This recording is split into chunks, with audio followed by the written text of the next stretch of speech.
Hello guys, another update no sa ating journey to passive income and dividend investing. So another dividend no. So today September 24. Natanggap na natin yung dividend natin guys no. So actually dapat kahapon pa September 23rd. But of course no, na-delay daw. So ngayon natanggap na natin no. So this is dividend no. So usually it's quarterly yung mga dividends for REITs, 'di ba?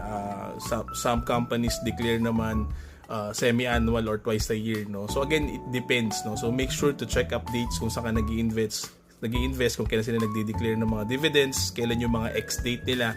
So makikita nyo rito guys, ex-date no. So September 5. So ibig sabihin if you hold the shares of Metrobank before that no, yun yung cut-off date no, just to simplify it no. Pag meron kang shares niya ng Metrobank tapos binenta mo ng September 6 or 7, entitled ka pa din for the dividend. Okay? So again, September 5, ex-date or the cutoff date, September 23rd, no? Dapat yung payment date, which is dapat kahapon. But, yan. So, usually, nauna ex-date and then payment date to follow yan.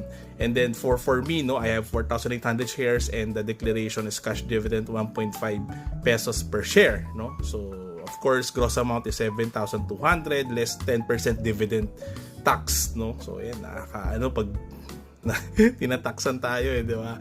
So, tas net amount, makukuha natin 6,580. So, again, for Metrobank, pakita ko na sa inyo kasi, of course, we also invest, no? I also invest, no? Kasi nasabi ko siya kasi together with my wife, no? So, we are building a dividend investing portfolio, no? So, nag-ano kami ng mga dividend yields, no? Na meron kaming portfolio for capital appreciation, more on yung mga growth companies no, so hindi masyado nagbibigay ng dividends yon, but for more on capital appreciation and growth. And we have this na portfolio naman for dividends no. So we have REITs no, so you can check my previous videos, may mga REITs tayo dyan. And of course right now this year lang nag-add din tayo ng bank no, itong Metrobank nga. So because mataas yung dividend niya, so around 7%, mamaya papakita ko sa inyo.